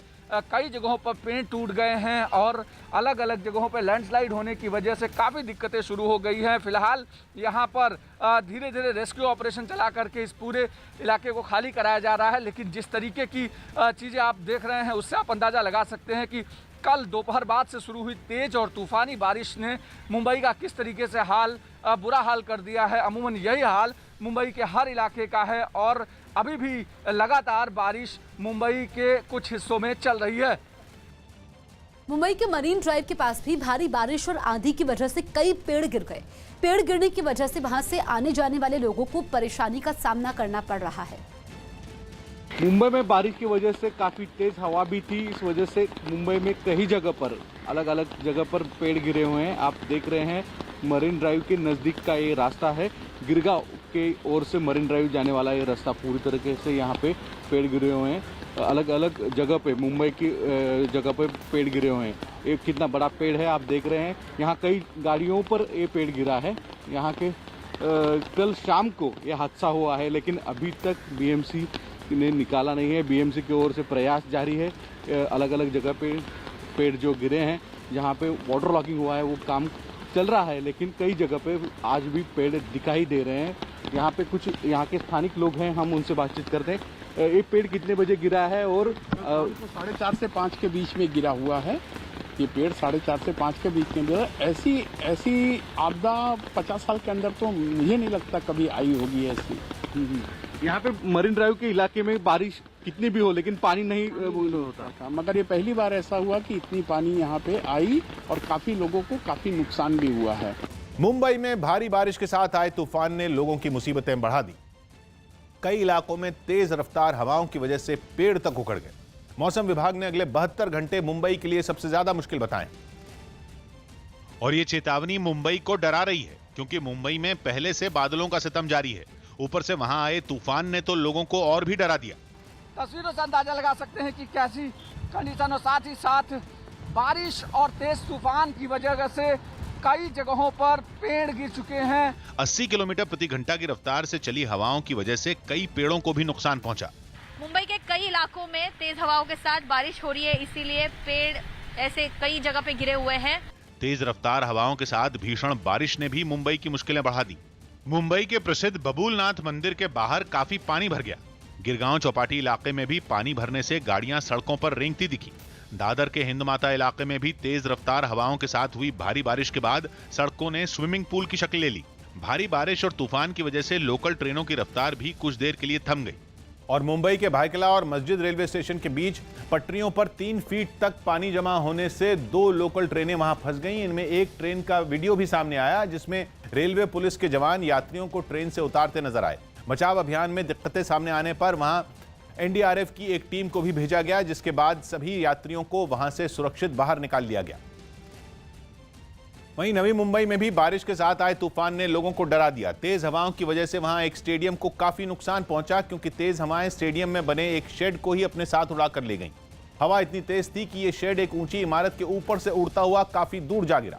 हालांकि जिस जगह यह शेड गिरा वहां कोई आदमी मौजूद नहीं था, जिससे बड़ा हादसा होने से टल गया। पंजाब के सीएम कैप्टन अमरिंदर सिंह ने जहरीली शराब मामले में आरोपियों पर हत्या का केस दर्ज करने का आदेश पुलिस को दिया है। सरकार की दलील है कि इससे अवैध शराब बनाने और सप्लाई करने वालों को सख्त संदेश जाएगा। राज्य में जहरीली शराब पीने की वजह से 113 लोगों की मौत हुई थी। कोरोना संकट के बीच बिहार के दरभंगा में मुख्यमंत्री नीतीश कुमार बाढ़ वाले इलाकों का हाल देखने पहुंचे। इससे पहले विपक्ष लगातार उन पर बाढ़ प्रभावित इलाकों में नहीं जाने और बाढ़ पीड़ितों की अनदेखी का आरोप लगाता रहा, जिनका जवाब देने के लिए सीएम नीतीश कुमार दरभंगा में बाढ़ से जूझ रहे इलाकों का हाल जानने पहुंच गए। कोरोना से बचने के लिए मुंह पर मास्क और फेस शील्ड लगाए मुख्यमंत्री सबसे पहले एक स्कूल में चल रहे राहत शिविर में पहुंचे, जहां वो अधिकारियों से पूरे हालात को समझने की कोशिश करते दिखे। इसके बाद उन्होंने घूम घूम कर राहत शिविर में रह रहे बाढ़ पीड़ितों का हाल जाना। वहां से आई एक तस्वीर में नीतीश कुमार अधिकारियों के साथ सामुदायिक किचन का निरीक्षण करते भी दिखाई दिए। राहत शिविर में बीमार लोगों के इलाज के लिए लगाए गए मेडिकल कैंप का भी मुख्यमंत्री ने निरीक्षण किया। उन्होंने डॉक्टरों से बात की और उन्हें जरूरी निर्देश भी दिए। इसी तरह वो घूमते हुए राहत शिविर के एक दूसरे हिस्से में पहुंचे, जहां वो एक छोटे बच्चे से बातचीत करते दिखे। राहत शिविर के दौरे से पहले मुख्यमंत्री नीतीश कुमार ने बाढ़ प्रभावित इलाकों का हवाई सर्वेक्षण भी किया। 118 भारतीय अगले हफ्ते पाकिस्तान से लौटेंगे। कोरोना वायरस की वजह से पाकिस्तान में फंसे 118 भारतीय अगले हफ्ते अटारी वाघा बॉर्डर के जरिए भारत लौटेंगे। जम्मू कश्मीर के पहले लेफ्टिनेंट गवर्नर गिरीश चंद्र मुर्मू ने अपने पद से इस्तीफा दे दिया। सूत्रों के मुताबिक जम्मू कश्मीर के एलजी के पद से इस्तीफे के बाद गिरीश चंद्र मुर्मू को अगला सीएजी बनाया जा सकता है। अयोध्या में राम मंदिर के भूमि पूजन के मौके पर नेपाल में भी जश्न का माहौल दिखा, जहां जनकपुर का मां जानकी मंदिर रोशनी से सजाया गया। चीन में एक नए वायरस की चपेट में आने से 7 लोगों की मौत हो गई है, जबकि 60 लोग इससे संक्रमित बताए जा रहे हैं। सुशांत सिंह राजपूत केस की जांच सीबीआई को सौंप दी गई। बिहार सरकार ने मामले की जांच सीबीआई से कराने की सिफारिश केंद्र को भेजी थी, जिस पर फैसला लेते हुए सीबीआई से जांच कराने से जुड़ा नोटिफिकेशन जारी कर दिया गया। माना जा रहा है कि सीबीआई बहुत जल्द अब इस मामले में जांच शुरू कर देगी, जबकि रिया के वकील ने इस पूरी प्रक्रिया पर ही सवाल उठा दिए। रिया के वकील ने आरोप लगाया कि बिहार पुलिस ने एक ऐसा केस सीबीआई को सौंपा जो उसके अधिकार क्षेत्र में नहीं है। उन्होंने यह भी साफ किया कि रिया चक्रवर्ती फरार नहीं हुई है, बल्कि वो कानून का पूरा सम्मान करेंगी। सुप्रीम कोर्ट में रिया की तरफ से जो याचिका डाली गई थी, उस पर अब अगले हफ्ते सुनवाई होगी। यूपी के कानून मंत्री को कोरोना हो गया। यूपी के कानून मंत्री ब्रिजेश पाठक को कोरोना हो गया। उन्होंने खुद ट्वीट कर इस बात की जानकारी दी। साथ ही ब्रिजेश पाठक ने अपील की कि उनके संपर्क में आए लोग भी एहतियात बरतें और खुद को होम क्वारंटीन करें। दिल्ली के नरेला इलाके में कुछ बदमाश एक एटीएम मशीन को ही उखाड़कर अपने साथ ले गए। हालांकि एटीएम मशीन में कितने रुपए थे इसका पता नहीं चल पाया। इससे पहले यहीं लॉकडाउन में 2 एटीएम उखाड़ ली गई थी। दिल्ली के पास यूपी के गाजियाबाद में पत्रकार विक्रम जोशी की हत्या के एक और आरोपी को पुलिस ने गिरफ्तार कर लिया। आरोपी आकाश पर 25,000 रुपए का इनाम था। कुछ दिन पहले पत्रकार विक्रम जोशी ने अपनी एक रिश्तेदार से हुई छेड़छाड़ की शिकायत पुलिस में दर्ज करवाई थी और उसी बात से नाराज कुछ लोगों ने उनकी हत्या कर दी थी। आयरलैंड ने तीसरे और आखिरी वनडे में मेजबान इंग्लैंड को 7 विकेट से हरा दिया। 329 रनों के लक्ष्य का पीछा करने उतरी आयरलैंड की टीम ने एक गेंद बाकी रहते ही जीत हासिल कर ली। हालांकि इंग्लैंड ने यह सीरीज 2-1 से अपने नाम की। अहमदाबाद में कोरोना अस्पताल में आग लगने से 8 मरीजों की मौत हो गई। ये मरीज आईसीयू में भर्ती थे। बताया गया कि शॉर्ट सर्किट की वजह से आग लगी। रात 2:30 बजे आग लगने के बाद 35 मरीजों को दूसरे अस्पताल में भर्ती करवाया गया। तो इस बीच बताया गया कि पीएम मोदी ने गुजरात के सीएम विजय रूपाणी से इस पर बात की है और इस घटना पर दुख जाहिर किया है, क्योंकि कोरोना अस्पताल ये था जिसमें आग लगी। शुरुआती जानकारी ये सामने आई है कि शॉर्ट सर्किट की वजह से आग लगी और इसमें 8 लोगों की मौत हुई है। मुआवजे का ऐलान भी किया गया है और क्या सिर्फ शॉर्ट सर्किट ही कारण था या फिर कुछ और वजह थी, इसकी भी जाँच हो रही है। इस बीच जो बाकी पेशेंट्स थे कोरोना अस्पताल में, उनको दूसरे अस्पताल में शिफ्ट किया गया है। 35 लोगों को शिफ्ट किया गया है। अमेरिका के मिनेसोटा में एक बहुमंजिला इमारत में भीषण आग लग गई। हालांकि यह रिहायशी इमारत अभी बनकर तैयार नहीं हुई थी और उसमें काम चल रहा था। लेकिन भीड़ भाड़ वाले इलाके में मौजूद इस इमारत में आग लगने से वहां दहशत फैल गई। आग ने जल्द ही पूरी इमारत को अपनी चपेट में ले लिया। पूरी इमारत जबरदस्त लपटों में घिर गई। लपटें इतनी ऊंची थीं कि उन्हें काफी दूर से भी देखा जा सकता था। जानकारी मिलते ही दमकल की गाड़ियां वहां पहुंची और आग बुझाने का काम शुरू किया। इमारत की ऊंचाई ज्यादा होने की वजह से लिफ्ट की मदद ली गई, जिसमें सवार दमकल कर्मी आग पर पानी की बौछार करते दिखाई दिए। आग इतनी भीषण थी कि इस पर अगले दिन तक काबू नहीं पाया जा सका। आग की वजह से इमारत को भारी नुकसान पहुंचा। कई हिस्से तो पूरी तरह जलकर राख हो गए। हालांकि इस हादसे में किसी को चोट नहीं आई। मनोज सिन्हा को जम्मू कश्मीर का उपराज्यपाल नियुक्त किया गया है। कल देर रात गिरीश चंद्र मुर्मू के इस्तीफे के बाद राष्ट्रपति ने मनोज सिन्हा की नियुक्ति की है। तो मनोज सिन्हा जम्मू कश्मीर के नए एलजी नियुक्त किए गए हैं। हालांकि उनके नाम की चर्चा नहीं थी। कल ही जीसी मुर्मू ने इस्तीफा दिया था और अटकलें ये हैं कि वो नए सीएजी बनाए जा सकते हैं। हालांकि इसको लेकर के औपचारिक ऐलान नहीं हुआ है, लेकिन मनोज सिन्हा की नियुक्ति नए एलजी के रूप में हुई है। वो जम्मू कश्मीर के उपराज्यपाल की जिम्मेदारी निभाएंगे। ये उनको जिम्मेदारी सौंपी गई है और इस बीच राष्ट्रपति ने उनकी नियुक्ति भी कर दी है। तो मनोज सिन्हा, जो कि पूर्व केंद्रीय मंत्री हैं और बीजेपी के सांसद रह चुके हैं, अब उनको ये नई जिम्मेदारी सौंपी गई है। जम्मू कश्मीर के नए एलजी होंगे मनोज सिन्हा।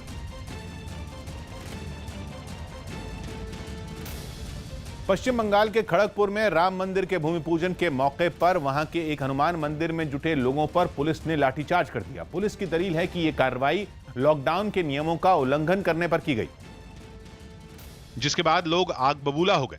कुछ लोग पुलिस की गाड़ियों का रास्ता रोककर खड़े हो गए। एक आदमी ने तो ईंट मारने की धमकी भी दी।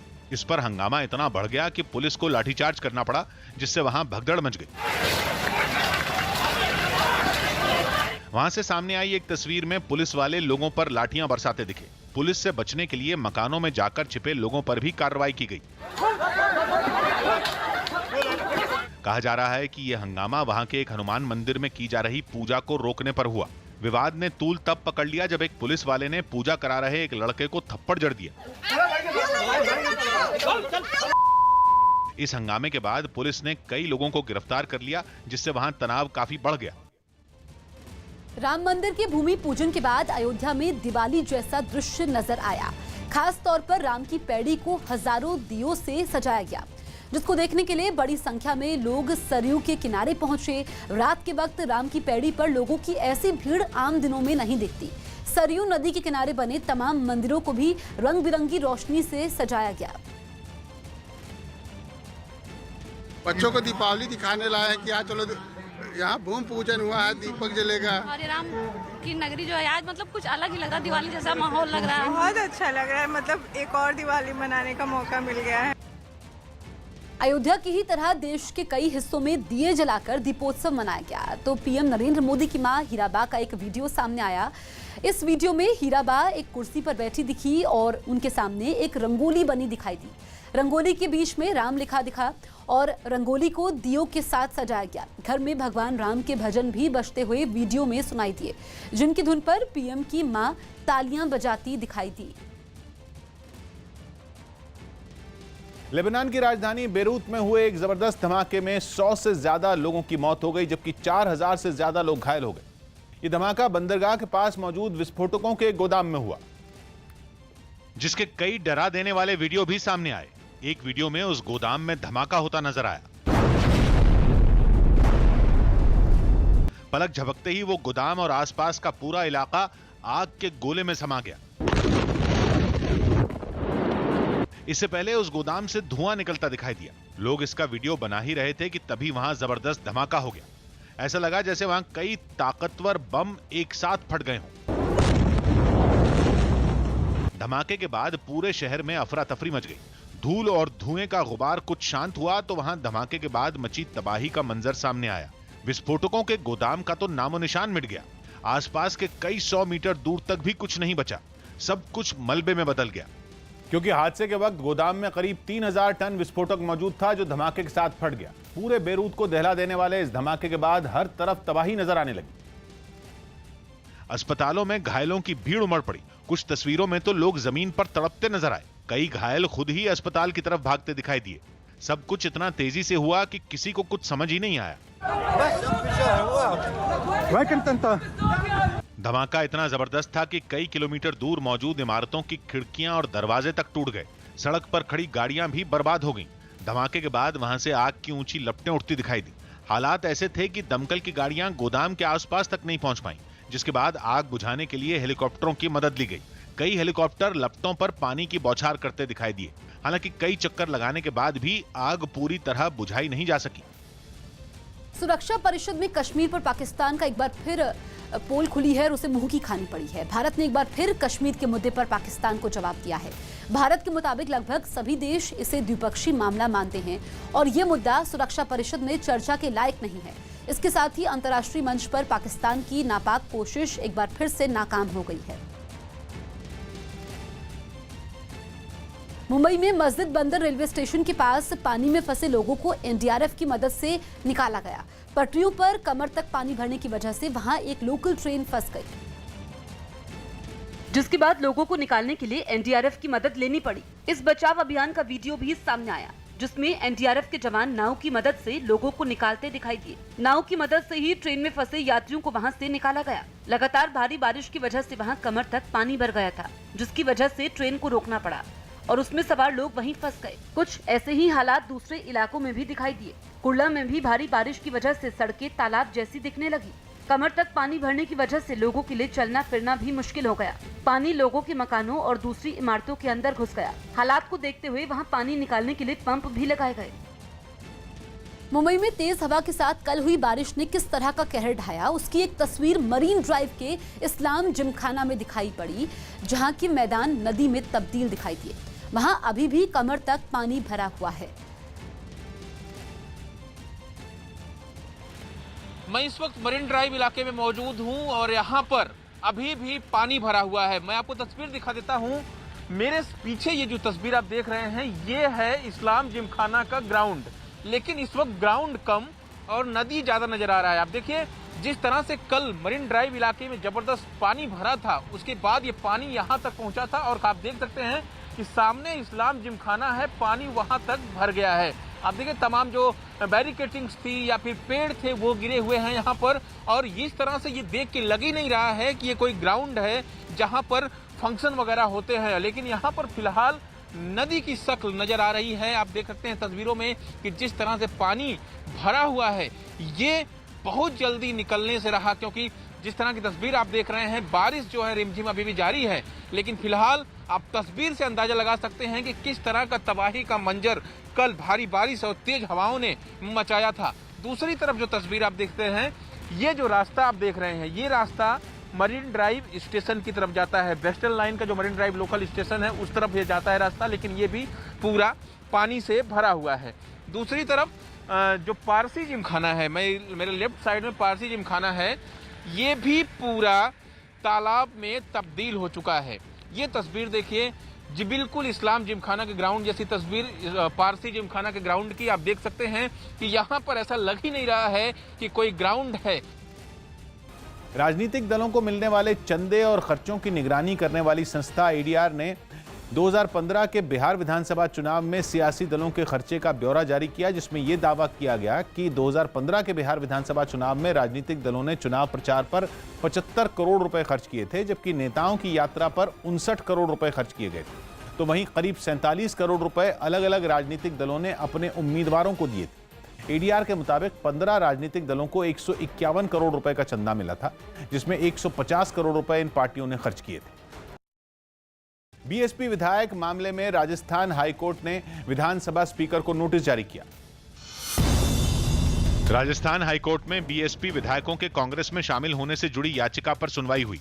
इस दौरान अदालत ने विधानसभा स्पीकर को नोटिस जारी किया और मामले में सुबह तक जवाब देने को कहा। जो माननीय न्यायालय ने उसमें विधानसभा अध्यक्ष रेस्पोंड नंबर 1 जो स्पीकर है उनको नोटिस जारी करके केस को कल सुनवाई पर पुनः लगाया है। गुजरात के नर्मदा में एक किसान ने अपने खेत में फूलों की इस तरह से खेती की जिससे दूर से देखने में जय श्री राम लिखा नजर आता है। फूलों की खेती करने वाले इस किसान की इच्छा है कि वो अपने खेत में उगे फूलों से अयोध्या में बनने वाले राम मंदिर को सजाए। श्री राम के लिए हम भी कुछ करें और हमारा ये फूल अयोध्या में पहुंचे, ऐसी हमारी इच्छा है। बिहार के मुजफ्फरपुर में पुलिस ने एटीएम कार्ड से फर्जीवाड़ा करने के आरोप में 6 लोगों को गिरफ्तार कर लिया। इन आरोपियों के पास से दर्जनों एटीएम कार्ड समेत कई चीजें भी जब्त की गईं। फिलहाल इन लोगों को अदालत ने जेल भेज दिया है। जनता का किसी तरह एटीएम कार्ड ये किसी बहाने से करके और उसका क्लोन तैयार करके और उनका पैसा उनके अकाउंट से गायब कर देते थे। झारखंड के गढ़वा में रिहायशी इलाके में घुसे हाथियों ने जमकर उत्पात मचाया। हाथियों ने एक घर को तोड़ दिया और खेतों में खड़ी काफी फसल को बर्बाद कर दिया। घर पर हमला कर रहा है, घर की क्षति या फसल की क्षति कर रहे हैं। राजस्थान के बाड़मेर में कुछ लोगों ने 90 साल की बुजुर्ग पर घर में घुसकर हमला कर दिया। बताया गया कि दोनों परिवारों की महिलाओं के बीच किसी मामले पर विवाद हुआ था, जो बढ़ते हुए मारपीट में बदल गया। एक पक्ष के कुछ लोगों ने दूसरी तरफ के घर पर घुसकर हमला कर दिया। लाठियों से लैस इन लोगों ने वहां मौजूद 90 साल के बुजुर्ग को भी नहीं छोड़ा और उनकी पिटाई शुरू कर दी। इस बीच परिवार की कुछ महिलाओं ने बुजुर्ग को बचाने की कोशिश की, लेकिन हमलावरों के आगे उनकी एक नहीं चली। हमलावर बुजुर्ग को घसीटते हुए घर के बाहर ले गए और वहां भी उनके साथ मारपीट की। काफी देर तक हंगामा करने के बाद हमलावर बुजुर्ग को घायल छोड़कर वहां से फरार हो गए। अयोध्या में भव्य राम मंदिर के भूमि पूजन का कार्यक्रम पूरा हो गया। प्रधानमंत्री नरेंद्र मोदी के अलावा यूपी के सीएम योगी आदित्यनाथ, आरएसएस प्रमुख मोहन भागवत और यूपी की राज्यपाल आनंदीबेन पटेल भी भूमि पूजन कार्यक्रम में शामिल हुई। और प्रधानमंत्री ने लंबी पूजा के बाद राम जन्मभूमि की मिट्टी से तिलक किया। लंबे इंतजार के बाद बन रहे राम मंदिर का पल कितना भावुक है, इसकी झलक पूरे कार्यक्रम में दिखी। खासतौर पर तब जब प्रधानमंत्री ने रामलला के दर्शन के बाद उन्हें दंडवत प्रणाम किया। ज्योत हाथ में लेकर रामलला की आरती उतारने के बाद प्रधानमंत्री ने पहले परिक्रमा की और फिर दान पेटी में कुछ पैसे डालकर आगे बढ़ गए। इसके बाद प्रधानमंत्री उस हॉल में पहुंच गए जहां भूमि पूजन का कार्यक्रम रखा गया था। वैदिक मंत्रोच्चार के साथ काफी देर तक पूजा चलती रही।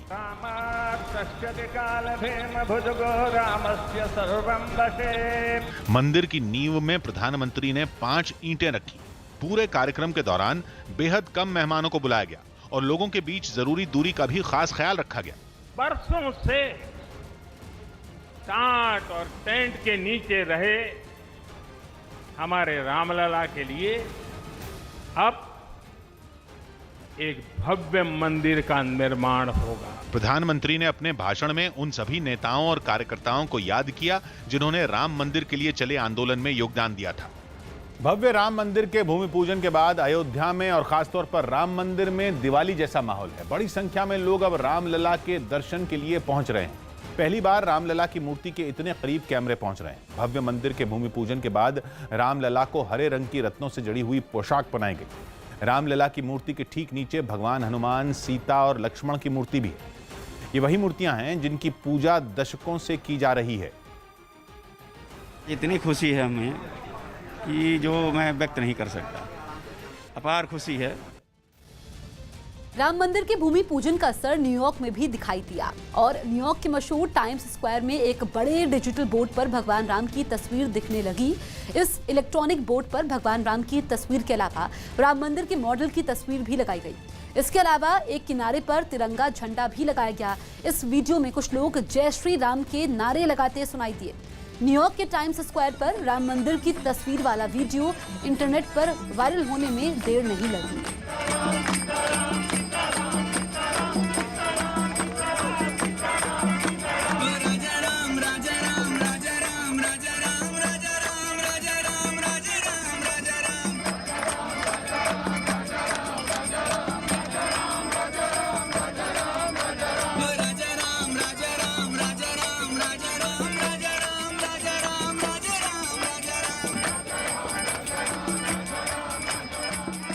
सुशांत सिंह मामले में मनी लॉन्ड्रिंग से जुड़े केस की जांच के लिए ईडी रिया चक्रवर्ती से पूछताछ करने वाला है। सूत्रों से मिली जानकारी के मुताबिक ईडी ने रिया से पूछताछ के लिए सवालों की लंबी फहरिस्त तैयार कर ली है और वो रिया चक्रवर्ती से 7 अगस्त को मुंबई के दफ्तर में पूछताछ करेगा। खबर है कि रिया चक्रवर्ती से ईडी की टीम 3 चरणों में ये पूछताछ कर सकती है, जिसमें पहले चरण में रिया की व्यक्तिगत जानकारियां जैसे पिता का नाम और परिवार के सदस्यों के बारे में पूछा जा सकता है, जबकि दूसरे चरण में उनके कामकाज, प्रॉपर्टी, बैंक खातों और विदेश यात्राओं के खर्चों पर सवाल हो सकते हैं और तीसरे चरण में सुशांत से जुड़ी जानकारियों पर ईडी रिया चक्रवर्ती से सवाल कर सकती है ईडी की टीम। मुंबई में 2 लोकल ट्रेनें ट्रैक पर पानी भरने से फंस गई। मुंबई में लगातार बारिश से मस्जिद और भाईखला स्टेशन के बीच 2 लोकल ट्रेनें ट्रैक पर पानी भरने से फंस गई, जिसमें फंसे 150 यात्रियों को रेलवे के कर्मचारियों ने बचाया। मौसम विभाग ने अगले 24 घंटे के लिए मुंबई और उसके आसपास के इलाकों में भारी बारिश की चेतावनी जारी की। मुंबई में भारी बारिश की वजह से कोरोना मरीजों का इलाज कर रहे जेजे अस्पताल में चारों तरफ पानी भर गया। बंगाल के खड़गपुर में पूजा के समय लॉकडाउन के नियम तोड़ने पर हिरासत में लिए जाने से गुस्साए बीजेपी कार्यकर्ता पुलिस से भिड़ गए। बिहार के खगड़िया में यात्रियों से भरी एक नाव की गंडक नदी में पलटने से 20 से ज्यादा लोग लापता बताए जा रहे हैं। यूपी के लखीमपुर खीरी में बाइक सवार 3 बदमाशों ने एक आदमी की गोली मारकर हत्या कर दी। दक्षिण अमेरिकी देश मेक्सिको में लोगों को कोरोना से सावधान करने के लिए अनोखे तरीके का इस्तेमाल देखने को मिला। मेक्सिको में कोरोना के मरीजों की तादाद 4.5 लाख को पार कर चुकी है। ऐसे में वहां लोगों को जागरूक करने और कोरोना से बचाने के लिए नकली भूतों की मदद ली गई। वहां एक आदमी भूतों जैसी वेशभूषा में लोगों को डराता दिखा। यह आदमी समंदर तट पर मस्ती कर रहे लोगों को कोरोना का डर दिखाकर वहां से भगाता नजर आया। भूत जैसी ड्रेस में मौजूद इस आदमी ने मास्क न लगाने वाले लोगों को डराया और उनको नियमों का पालन करने की हिदायत दी। मेक्सिको में कोरोना मरीजों की तादाद तेजी से बढ़ रही है। ऐसे में लोगों को जागरूक करने के लिए वहां कई तरह के अभियान चलाए जा रहे हैं। संयुक्त अरब अमीरात के अजमान में एक भीड़भाड़ वाले बाजार में आग लगने से हड़कंप मचा। ये आग बाजार में मौजूद एक दुकान में लगी थी, जिसने जल्दी ही आसपास की दूसरी दुकानों को भी अपनी चपेट में ले लिया। देखते ही देखते बाजार का एक बड़ा हिस्सा लपटों में घिर गया। वहां हर तरफ आग की ऊंची ऊंची लपटें उठती दिखाई दी। आग से निकलने वाले धुएं ने एक बड़े इलाके को ढक लिया। इस बीच वहां हल्के धमाकों की आवाज भी सुनी गई। बाजार की भीड़भाड़ वाले इलाके में होने की वजह से वहां अफरा तफरी मच गई। लोग खुद ही आग बुझाने की कोशिश करते दिखे, लेकिन भीषण लपटों के सामने वो कुछ नहीं कर पाए। आग में कई दुकानें पूरी तरह जलकर राख हो गई। आग को फैलते देख ट्रैफिक को रोक दिया गया और दमकल को हादसे की जानकारी दी गई। उत्तर प्रदेश के मुरादाबाद में दो बच्चों के बीच हुए झगड़े में जमकर पथराव और फायरिंग हुई। बताया गया कि बच्चों के आपसी झगड़े से शुरू हुए विवाद में बड़े लोग भी शामिल हो गए और छतों पर चढ़कर एक दूसरे पर पत्थर फेंकने के साथ ही फायरिंग भी कर दी। इससे पहले दोनों पक्षों के लोग छतों पर चढ़कर एक दूसरे पर पत्थर फेंकते हुए नजर आए। काफी देर तक पथराव करने के बाद एक छत पर मौजूद आदमी के हाथ में एक बंदूक दिखाई दी और थोड़ी देर में गोलियां चलने की आवाज भी सुनाई दी। इस दौरान दोनों तरफ के लोग एक दूसरे पर पत्थर बरसाते रहे। कुछ देर बाद दूसरी तरफ की छत पर भी एक आदमी के हाथ में बंदूक नजर आई और उसने भी सामने वाली छत पर फायरिंग की। शिकायत मिलने के बाद पुलिस ने केस दर्ज कर झगड़े की जांच तेज कर दी। दोनों पक्षों के तहरीर के आधार पर 6 नामजद के विरुद्ध अभियोग पंजीकृत किया गया है। काफी देर तक चले पथराव और फायरिंग की वजह से आसपास रहने वाले लोग भी दहशत में आ गए। और अब ऑनलाइन शॉपिंग के शौकीनों के लिए एक अच्छी